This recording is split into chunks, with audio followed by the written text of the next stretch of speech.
కృష్ణారావు గారు. మరి సమాధానం ఇప్పుడు చెప్పు, ఏం చెప్తావు నాకు అర్థం కాదు. ఏదో నిన్నటి నుంచి తమాషా చేస్తున్నట్టు జాగృతలు దాడి చేస్తారు గీడి చేస్తారని. మాకు అట్లాంటి ఆలోచన ఏం లేదు. మేము మీ మీద దాడి చేసేంత పెద్ద వ్యక్తి మీరు కాదు. ఫస్ట్ థింగ్ వదిలేసేయండి. మీ మీద దాడి చేసే అవసరమే లేదు.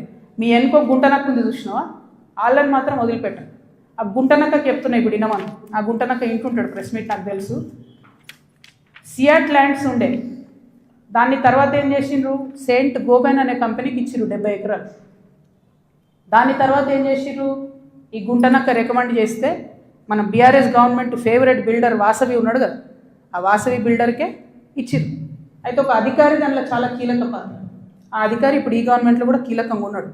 కానీ ఖచ్చితంగా ఆ సెయింట్ గోబెన్ ల్యాండ్కి సంబంధించి ఆ అధికారి పేరు, నేను చెప్పే గుంటనక్క గారి పేరు రెండు కలిపి నేనే ఇస్తా. విజిలెన్స్కి ఇస్తా, ఈడీకి ఇస్తా, సిబిఐకి ఇస్తా.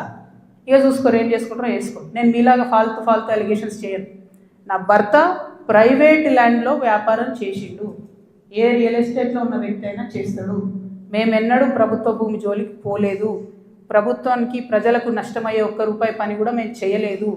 మీరు అనవసరంగా లేనిపోయిన అలిగేషన్స్ నా మీద వేసి ఈమె ఏదో జనం బాట పేరుతో జనంలో పోతుంది, ఈమెను డిస్టర్బ్ చేద్దాం, మైండ్ ఖరాబ్ చేద్దాం అనే ఆలోచనలు పెట్టుకుంటే మాత్రం నేను చూస్తూ ఊరుకోను. ఇవాళ జవాబు ఎందుకు ఇస్తున్నా అంటే, నేను మీలాగా వెన్ను చూపించి పారిపోయే వ్యక్తిని కాదు. నా మీద వచ్చిన అలిగేషన్కి అవుట్ రైట్గా సమాధానం చెప్పే వ్యక్తిని. నా జాగృతి కార్యకర్తలందరికీ కూడా, తెలంగాణ ప్రజలందరికీ కూడా నేను క్లారిటీగా చెప్తున్నాను. 10 ఏళ్ళ బీఆర్ఎస్ పాలనలో నాకు ఏ దాంతో కూడా సంబంధం లేదు. నన్ను నిజామాబాద్ వరకు పరిమితం చేసిండ్రు. 5 ఏళ్ళే నేను యాక్చువల్గా ఉన్నది పవర్లో. ఆ 5 ఏళ్ళు ఎంపీగా ఉన్నప్పుడు ఢిల్లీ, నిజామాబాద్, హైదరాబాద్. నా మొత్తం ట్విట్టర్ చూసుకోండి, నా క్యాలెండర్ చూసుకోండి. ఇప్పుడు ఎట్లయితే జనం బాట పేరు పెట్టుకొని ప్రతిరోజు తిరుగుతున్నానో, అప్పుడు కూడా నేను మన ఊరు మన ఎంపీ పేరుతో నిరంతరం ప్రజల మధ్యలో ఉన్నా. పైరవేలు చేసుకోలే నేను ఎప్పుడు. నేను చాలా గర్వంగా ఫీల్ అయినా. నేను తెలంగాణ నుండి మొదటి ఎంపీగా పార్లమెంట్కి పోయినా. కొట్లాడుతుంటే మీ పిచ్చిలేసినట్టు గంటలు ఒరుతుంటే మీ పార్లమెంట్లో ఎంత ఫైట్ చేసినాం స్టేట్ కోసం. మీరేమో మేము ఆడ ఢిల్లీలో కొట్లాడుతుంటే ఇక్కడ ఏసీ ఆఫీస్లా ఉండి పందికొప్పుల్లాగా కేసీఆర్ గారు నీడనే ఏరి ప్రజల సొమ్ము తిన్నది కాకుండా ఉల్టా నా మీద వెకిలి ప్రయత్నాలు వేస్తే మాత్రం ఒక్కొక్కరిది కాళ్ళు ఇరగొడతా చెప్తున్నాను. నాకు ఇట్లాంటి భాష మాట్లాడడం ఇష్టం ఉండదు. ఇవాళ మాట్లాడక తప్పని పరిస్థితి అవుతుంది.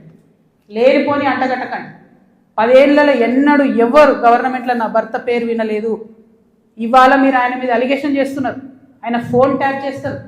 సిగ్గుండాలి, ఇంటర్లో ఫోన్ ట్యాప్ చేస్తారు, ఇటువంటి వెధవ ప్రచారాలు చేస్తారు. ఇంకా కళ్ళు చల్లబడతలేవా మీకు? పార్టీలకి నిలబొట్టరు కదరా బయటికి. ఇంకేంది? నేను ఊరుకునేదాన్ని కాదు బిడ్డ, చెప్తున్నా. ఇప్పుడే మొదలుపెట్టినా. మీరు సెయింట్ గోబెన్ సంగతి చెప్పండి. వాసవికి ఇచ్చినటువంటి 100 భూములు ఉన్నాయి. ఇవాళ గవర్నమెంట్ని, కాంగ్రెస్ గవర్నమెంట్ అంటున్నారు కదా మీరు, హిల్ట్ పాలసీ పెట్టి దారాదత్తం చేస్తున్నారని. దానికి కిటికీలు తెచ్చింది ఎవరు? దానికి బీజం వేసింది ఎవరు? డిస్టిలరీ భూములు అమ్మినరా? లీజుకి ఇచ్చిన భూములు. లీజుకి ఇచ్చిన భూములలో ప్రజలకు డబుల్ బెడ్రూమ్ ఇళ్ళు కట్టియాలి, హాస్పిటల్ కట్టాలి, స్కూళ్ళు కట్టాలి. ఇండస్ట్రీ తీసేస్తే ప్రైవేట్ వ్యక్తులకు ఎట్లా అమ్మిండ్రు? దాని మీద సంతకం పెట్టింది ఎవరు? కేటీఆర్ గారు కాదా? చాలా కంపెనీలు ఉన్నాయి. మీరు కూడా సెలెక్టివ్గా లీజుకి ఇచ్చారు కదా. మీరు కిటికీలు తెరిచిర్రు, ఈ గవర్నమెంట్ దర్వాజాలు తెరిచిర్రు దోసుకొని తినండి అని చెప్పి. జనానికి మాత్రం ఏం చేయకండి. హాస్పిటల్ కట్టకండి, స్కూళ్ళు కట్టకండి. ఎవడన్నా నా సొంతోడు అడిగితే మా మీద ఉల్టా అలిగేషన్ ఇవ్వండి. అల్టిమేట్గా ప్రజా జీవితంలో ఉన్నటువంటి వ్యక్తులుగా, ఒక ఆడబిడ్డగా, తెలంగాణ ప్రజల మంచి కోరుకునేటటువంటి వ్యక్తిగా నేను మీ అందరినీ కూడా రిక్వెస్ట్ చేసి చెప్తా ఉన్నాను. నా మీద బీఆర్ఎస్ పార్టీ ఏదైతే విష ప్రచారం చేస్తుందో నా మీద, నా భర్త మీద, దాంట్లో ఇనుమంతా కూడా సత్యం లేదు. దానికి సంబంధించి అన్ని కాగితాలతో సహా నేను చూపించడం జరిగింది. ఇక ముందు కూడా నా మీద ఎవరు ఏ ఆరోపణ చేసినా నేను ఖచ్చితంగా జవాబు చెప్తాను. జవాబు చెప్పిన తర్వాతనే నేను ప్రజల పక్షాన నిలబడి వారిని ప్రశ్నిస్తాను. వారు మాత్రం జవాబు చెప్పకుండా వెన్నుపూస చూపించి పారిపోతూ ఉన్నారు. అది కరెక్ట్ పద్ధతి కాదు. మేమేదో మీ విఘ్నతకే వదిలేస్తున్నామంటే ప్రజలేం వదిలిపెట్టరు. టైం చూసి కర్రు కాల్చి వాత పెడతారు. మీరేం గొప్ప నాయకులు కాదు, పెద్ద నాయకులు కాదు. ఎంత పెద్ద నాయకులైనా ప్రజలకు జవాబుదారీ అన్న విషయాన్ని మర్చిపోయి మీరు ప్రవర్తిస్తే మాత్రం ఊరుకునేది లేదు. ఇది తెలంగాణ. ప్రజలు మేలుకుంటారు, ఖచ్చితంగా మాట్లాడతారు. Thank you. జై తెలంగాణ.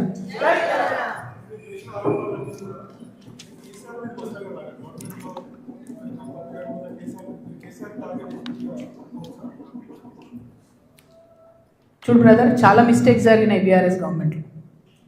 ఆ విషయాలన్నీ ఇప్పుడు నేను జనం బాటలో తిరుగుతుంటే ప్రజలు వచ్చి నాకు చెప్పేటటువంటి దాంతో వాళ్ళు ఇస్తున్నటువంటి విజ్ఞప్తులతోనే అర్థమవుతుంది. నేను మళ్ళీ చెప్తున్నా, ఎంత పెద్ద నాయకుడైనా ప్రజలకే జవాబుదారి. 100కు 100% ప్రభుత్వం నుండి లీజుకి ఇచ్చినటువంటి ఇండస్ట్రియల్ ల్యాండ్స్ సెలెక్టివ్గా వ్యాపారవేత్తల కోసం బీఆర్ఎస్ గవర్నమెంట్లో సంతకాలు పెట్టి మరి ఆనాడే ప్రైవేట్ వ్యక్తులకు దారాదత్తం చేసి, ఆ సంతకాలు పెట్టింది ఎవరు, పెట్టించడం వెనుకుందెవరు, అది time has to decide. Congress government ఏంది, చాలా ఆరోపణలు చేస్తున్నారు. రేవంత్ రెడ్డి గారు అయితే చాలా ఏమంటారు, రేపు పొద్దుగాలనే నేను వీళ్ళందరినీ జైలు వేస్తా అన్నట్టు ఏదో బీఆర్ఎస్ అంతా అవినీతిమయమని చిత్రీకరించి వచ్చారు. ఆయన ఎక్కడ ఏం చేయట్లేదు. ఎందుకు చేయట్లేదు? బీఆర్ఎస్ వాళ్ళు వేసినటువంటి దొంగదారులను కాంగ్రెస్ రహదారులుగా మారుస్తుంది. వాళ్ళు ఎవరైతే ప్రైవేట్ వ్యక్తులకు ఇచ్చిరో మళ్ళీ అదే కంపెనీలతో వీళ్ళు అండర్స్టాండింగ్ పెట్టుకుంటారు, వాళ్ళతో మాట్లాడతారు. అంటే రేవంత్ రెడ్డి గారి పరిస్థితి ఇప్పుడు ఎట్లుందంటే, అప్పుడే కప్పం తిన్న పాము ఎట్లుంటుంది, కడుపు నిండింది, నేను సీఎం అయినా, అవినీతి అయితే నాకేంది, రాష్ట్రం ఎటు పోతే నాకేంది, వాగ్దానాలు ఎటు పోతే నాకేంది అని చెప్పి ఆయన సైలెంట్గా ఉన్నాడు. ఆయనకి ఈ బీఆర్ఎస్ పార్టీలో జరిగినటువంటి వ్యాపార లావాదేవీలకి అవుట్ రైట్గా సంబంధం ఉంది కాబట్టి వాళ్ళు సైలెంట్గా ఉంటారు. So let time decide. ఎప్పుడన్నా ఎవరైనా ఎంక్వైరీ చేస్తే డిసైడ్ అయితే చూద్దాం. ఏమీ కాకపోతే నాకెప్పుడో ఒకసారి టైం వస్తుందిగా, దేవుడు దయ ఉంటే నేను ముఖ్యమంత్రి అయితే కదా ఒకనాడు. ఆనాడు మాత్రం 2014 తెలంగాణ వచ్చినప్పటి నుండి ఇప్పటి వరకు అన్ని అన్యాయాల మీద నేను మాత్రం ఆరాధిస్తాను. ఎందుకంటే ఎవరు వచ్చి బయటకు వచ్చి మాట్లాడినా వాళ్ళని దబాయించాలి, వాళ్ళ మీద ఒక కేసు వేయాలి, వారిని ఏదో అనాలి, బురద జల్లాలి అని అంటే కుదరదు. నేను అట్లా ఊరుకునే వ్యక్తిని కాదు.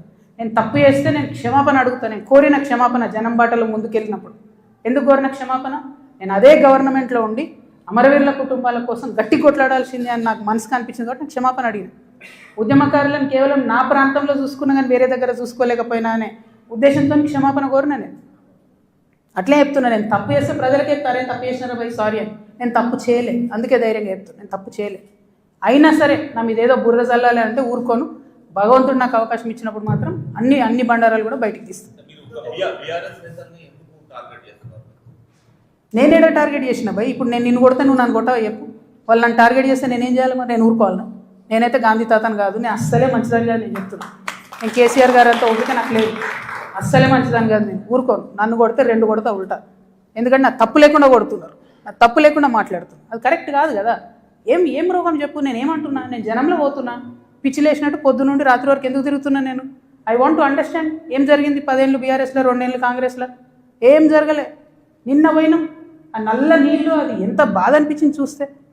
ట్యాప్లో డ్రైనేజ్ వాటర్ వస్తాయని ఇప్పటికి కూడా హైదరాబాద్ మహానగరంలో ఇంకా అంత అందమైన నగరానికి కేటీఆర్ గారు నేను ఇట్లా చేసినా అని, ఇప్పుడు రేవంత్ రెడ్డి గారు గ్లోబల్ సమిట్ పెట్టి నేను ఇట్లా చేసినా అని ఏం లాభం చెప్పు? ఆడబిడ్డలకు ఒక డెలివరీ హాస్పిటల్ ఉండదు, నల్లలో మోరు నీళ్ళు వస్తాయి, ఇదో మహానగరం, దీనికి సంతోషపడాలి. ఎవరొకరు అడగాలి కదా.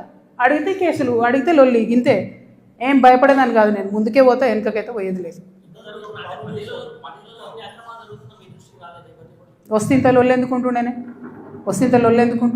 5 ఏళ్ళు నన్ను ఓడగొట్టి ఇంట్లోనే కూర్చోబెట్టిరు కదా. వద్దంటే బలవంతంగా ఎమ్మెల్సీ ఇచ్చిర్రు. నేను అప్పటికి కూడా అడిగిన, నాకు ఎంపీ క్యాండిడేట్గా నన్ను డిక్లేర్ చేయండి, నేను ప్రజల మధ్యలో ఎక్కడైతే ఓడిపోయినా అక్కడే ప్రజల ప్రేమను గెలుచుకుంటా అని చెప్పిన. అవకాశం ఇవ్వలే, నాకు తిరగనీయలే. మా కాన్స్టిట్యున్సీలో కూడా ప్రతి ఎమ్మెల్యేను ఎవరో ఒకరు మేనేజ్ చేసుడు,